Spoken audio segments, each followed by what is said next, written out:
noite, pessoal.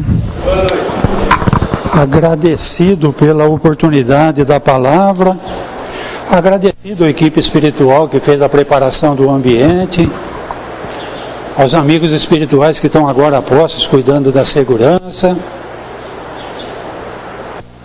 Vamos dando boas-vindas e agradecendo também a equipe que trabalha conosco toda segunda-feira e que eu tenho certeza que está hoje completa aqui. E para a gente estreitar o nosso contato com a espiritualidade, vamos orar. Essa é a oração do Pai Nosso que o Chico Xavier recebeu no livro Pai Nosso de Além Túmulo. Pai Nosso que estais nos céus, na luz dos sóis infinitos, Pai de todos os aflitos neste mundo de escarcéus, santificado, Senhor, seja o teu nome sublime, que em todo o universo exprime ternura, concórdia e amor. Venha ao nosso coração o teu reino de bondade, de paz e de claridade na estrada da redenção. Cumpra-se o teu mandamento, que não vacila nem erra, nos céus como em toda a terra, de luta e de sofrimento.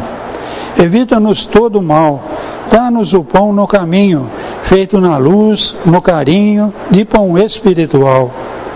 Perdoa-nos, Senhor, os débitos tenebrosos, de passados escabrosos, de iniquidade e de dor. Auxilia-nos também, nos sentimentos cristãos, amar nossos irmãos que vivem distante do bem.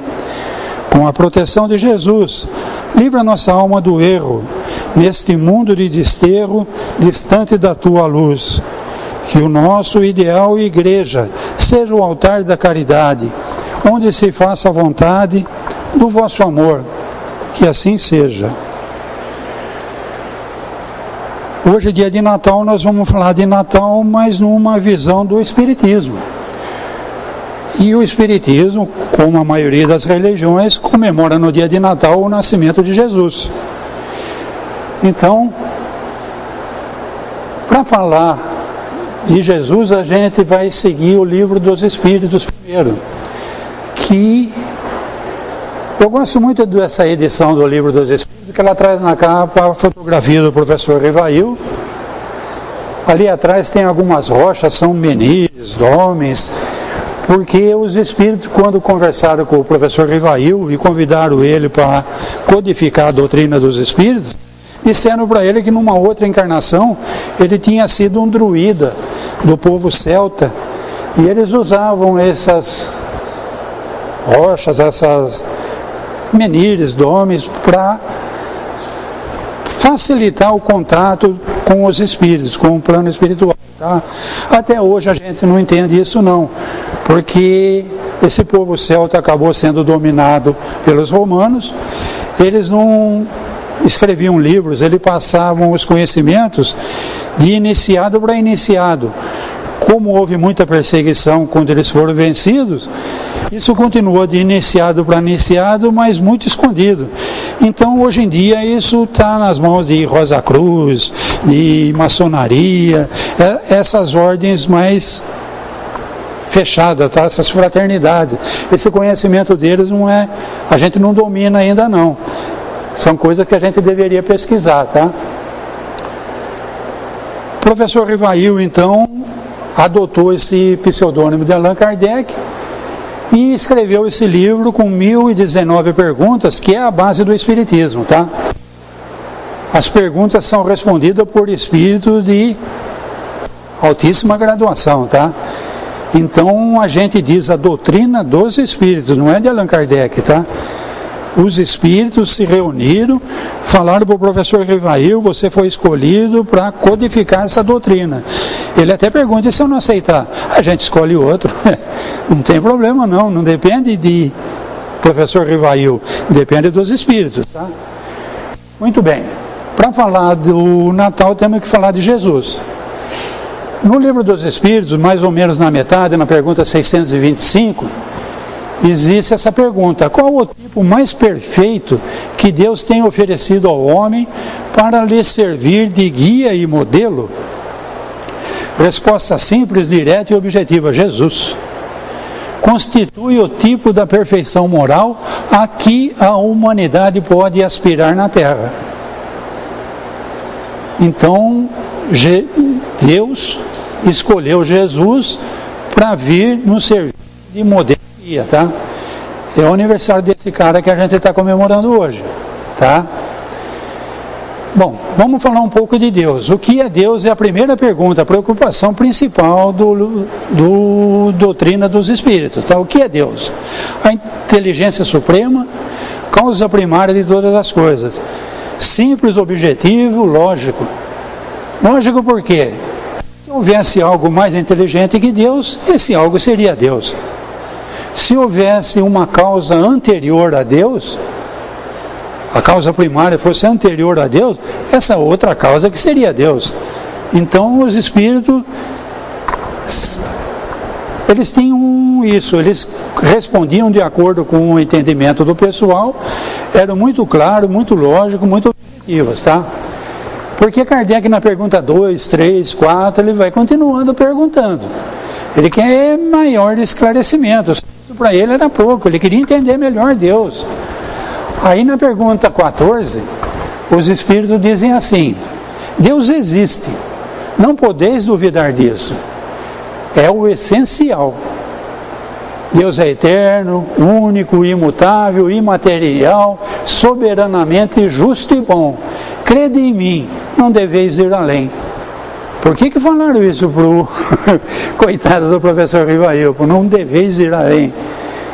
Porque os próprios espíritos, depois estudando melhor a doutrina, eles vão explicar que falta a nós desenvolver um sentido para conseguir compreender Deus. Nós temos 5 sentidos, né? Paladar, audição, olfato, tudo isso a gente está dominando legal. Alguns de nós estão desenvolvendo um 6º sentido. E os espíritos explicam que para conseguir entender Deus, só desenvolvendo um novo sentido, tá? Falta um sentido para entender.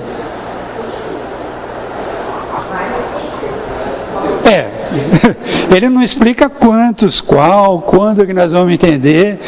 Por enquanto tá bom para vocês, crede em mim, tá bom, para por aí, tá? Senão fica doido, tá? Entender a eternidade, entender infinito, entender Deus é complicado pra gente, tá? Legal. Eu acho que essa tela aumenta um pouco para ficar mais fácil para mim ler, viu? Um minutinho só, gente. Então agora eu vou para um segundo livro. Esse livro, Evolução em Dois Mundos, que 2 mundos são esses? O mundo material e o mundo espiritual. Evolução porque nenhum dos dois está pronto, tá? Eles estão em evolução. Esse livro foi trazido para nós pelo Espírito André Luiz. O Espírito André Luiz, vocês conhecem, é do Nosso Lar, onde ele descreve o desencarne dele, quando ele foi socorrido, a cidade de Nosso Lar, e depois ele continuou escrevendo outros livros que relatam os trabalhos que ele começou a participar depois que ele sofreu toda a assistência do pessoal. Mensageiros da luz, missionários, obreiros, e um deles então é a Evolução em Dois Mundos. Livro difícil, hein? Livro que eu aconselho formar um grupo que tenha pelo menos um biólogo, um médico, para explicar um pouquinho do que tem aí, tá? Mas super da hora esse livro, tá? Esse livro começa falando de plasma divino. Fluido cósmico é o plasma divino, hausto do Criador, ou força nervosa do todo sábio. Tem que ir no dicionário, tá? Fluido, aquilo que não é matéria sólida, é fluido. Cósmico que quer dizer que tem no cosmo todo, está em todo lugar. Plasma é um estado da matéria, sólido, líquido, gasoso. O estado radiante da matéria é conhecido como plasma. Hausto. Hausto é a inspiração, a absorção. Então, hausto do Criador, do que está no seio de Deus, tá? Ou força nervosa do todo sábio. Por que ele fala isso? Para a gente tentar entender as coisas da matéria. Hoje em dia, a ciência muito desenvolvida fez um círculo de acelerador de partícula na divisa da França com a Suíça. Eles aceleram essas partículas, dão uma big trombada e estudam o que resulta para estudar do que é constituído o átomo. O átomo, na época do professor Rivail, era bolinhas. Uma bolinha do elétron, uma bolinha do próton, uma bolinha do nêutron. Eles nem imaginavam que no átomo existe uma infinidade de energia, vai. Eles falam até em antimatéria, complicado também para a gente entender, tá? Isso aí, então, é constituído, segundo o Espiritismo, do plasma divino. O nada não existe. A luz que vem do Sol, por exemplo, se imaginava que existia vácuo entre o Sol e a Terra. Mas a onda de luz, ela tem que ser transmitida por alguma coisa. A onda do som usa o ar, a onda na água e a onda de luz. Então algo existe que nós não conhecemos ainda, o Espiritismo chama de plasma divino, fluido cósmico universal, tá? Forças atômicas. Existem leis que são eternas, existiam antes da criação. Porque aí nós estamos entrando nos mistérios da criação. A gente não entende Deus, a gente também não consegue entender como foi a criação. E é o que esse livro está tratando aí. Força da gravidade, por exemplo, é eterna. Matéria atrai matéria, na razão direta da distância, da massa. Isso sempre existiu, sempre vai ser assim. E existem as forças atômicas. Então, sob a orientação das inteligências superiores, congregam-se os átomos em colmeias imensas, que se transformam em massa nuclear adensada, e que se esculpem os planetas até que sofram o colapso atômico.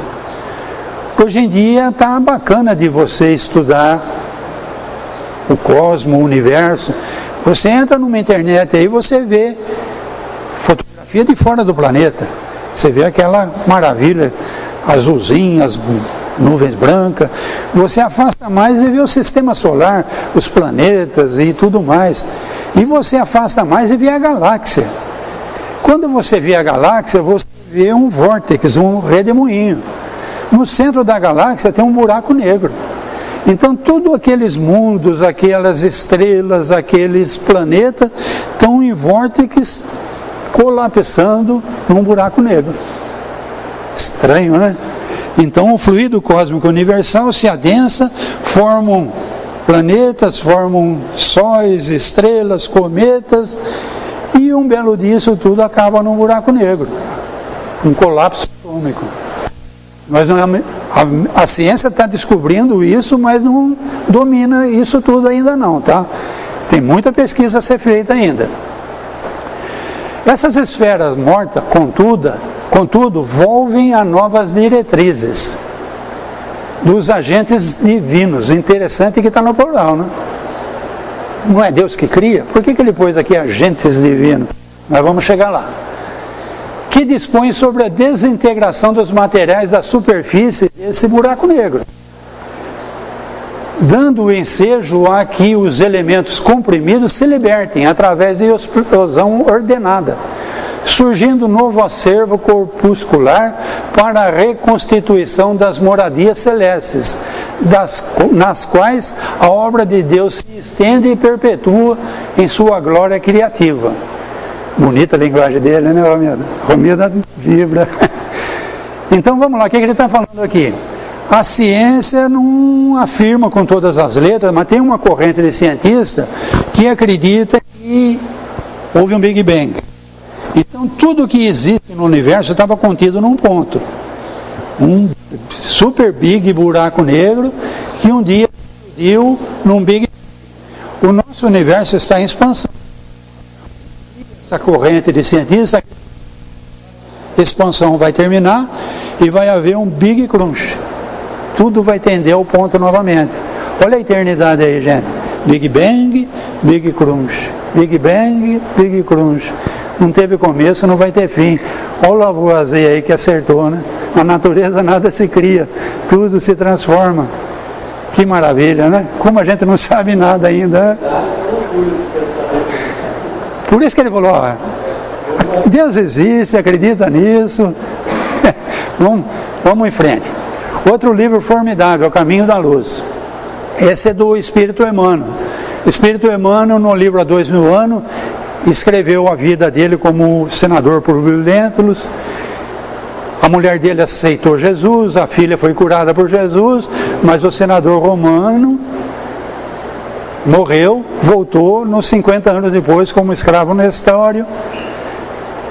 Melhorou um pouquinho, mas ainda veio no ano 150 no Ave Cristo, né, como um dos primeiros cristãos no começo do cristianismo, que eles eram muito perseguidos ainda, tá?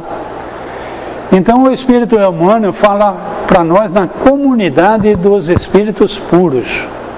Existe uma comunidade de espíritos puros e eleitos pelo Senhor Supremo do Universo, em cujas mãos se conservam as rédeas diretoras da vida de todas as coletividades planetárias, da qual Jesus é um dos membros divinos.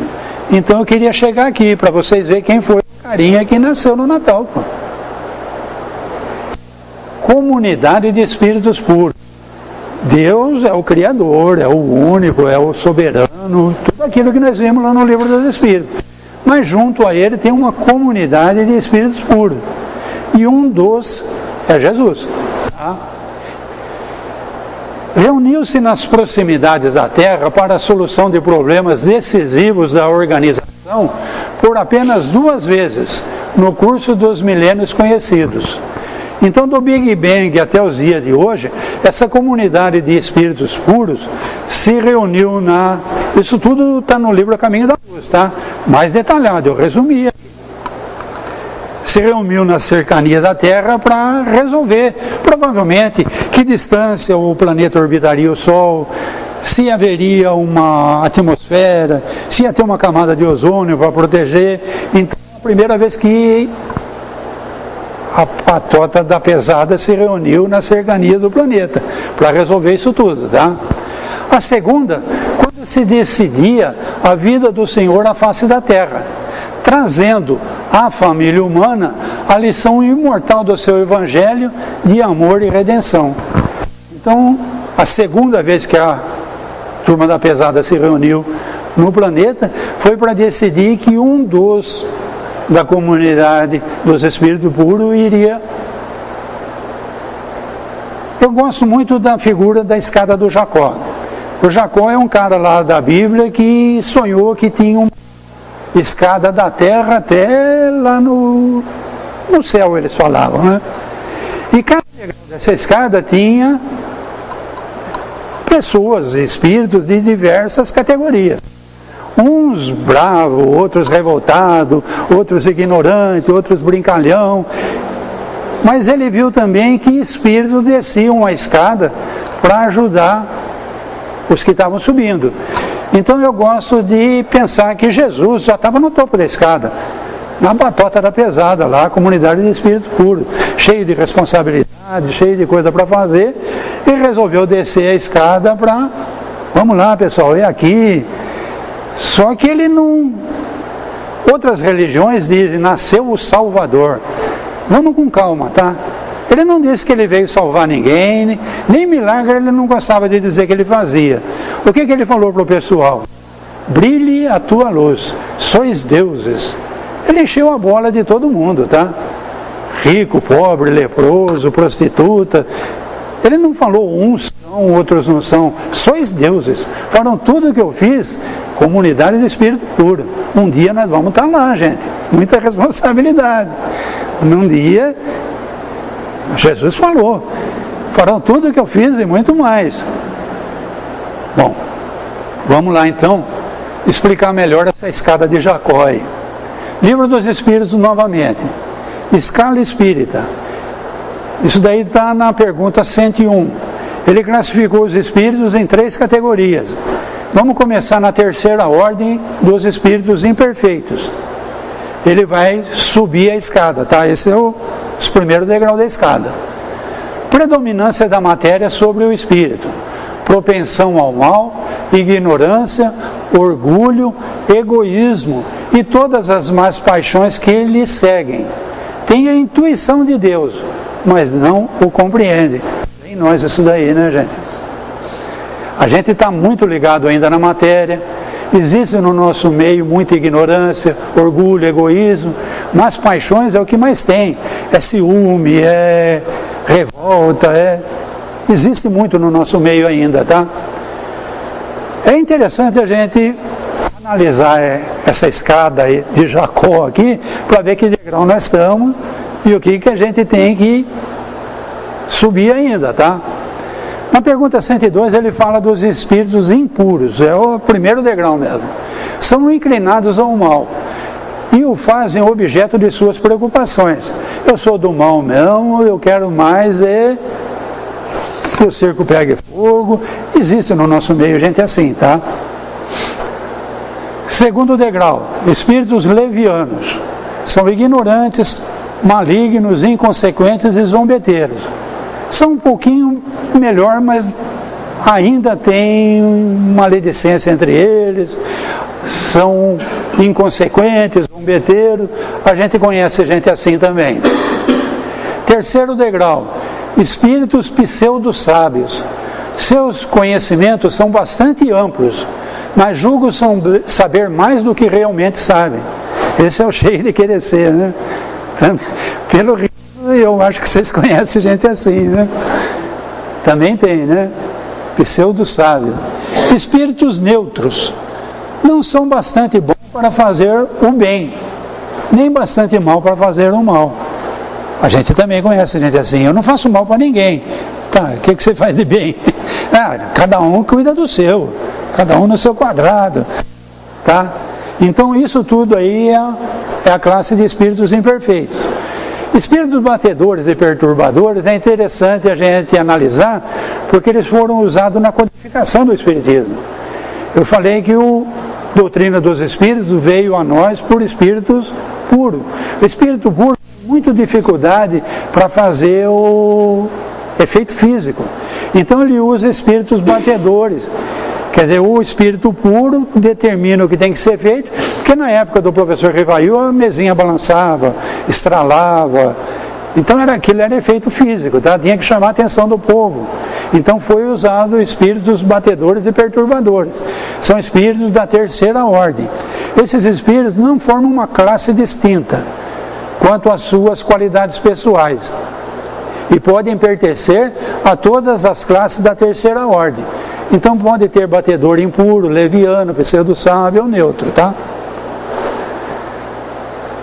Vamos agora na segunda ordem. Bons espíritos. Na pergunta 108, isso está... Cada pergunta dessa, 108, 109, 110, está explicando bem mais. Eu fiz um resuminho, tá? Espíritos benévolos. Sua qualidade dominante é a bondade. Gostam de prestar serviços aos homens e de os proteger. Já é legal, né? Tem os sábios, o que especialmente os distingue é a amplitude dos conhecimentos. A gente lembra aqui do Albert Einstein. Ele era considerado uma criança problema. O professor, o mestre-escola da época não conseguia compreender a sapiência do espírito que estava naquele menino. E ele era considerado esse daí não tem futuro, tá? Só que ele se tornou Albert Einstein, tá? Então, espíritos sábios. Espíritos prudentes caracterizam-se pelas qualidades morais da ordem mais elevada. Nós também já conhecemos gente assim no nosso meio. Talvez um Chico Xavier, um Divaldo Franco, né? Qualidade moral irretocável, tá? E espíritos superiores, reúne a ciência, a sabedoria, a bondade, sua linguagem só transpira benevolência, é sempre digna, elevada e frequentemente sublime. É tudo que eu queria ser, tá? Legal, né? Bom, agora então nós vamos no pessoal da pesada. Na escala de Jacó, lá em cima, então está a primeira ordem, os espíritos puros, que é Jesus, tá? Aniversário do cara. Tá? Então, o que o livro dos Espíritos fala sobre a comunidade dos Espíritos puros. Quem são esses caras que estão lá? Na primeira ordem. Percorreram todos os graus da escala, subiram a escada inteirinha. Despojaram de todas as impurezas da matéria. Havendo atingido a soma de perfeição, não tem mais provas nem expiações a sofrer.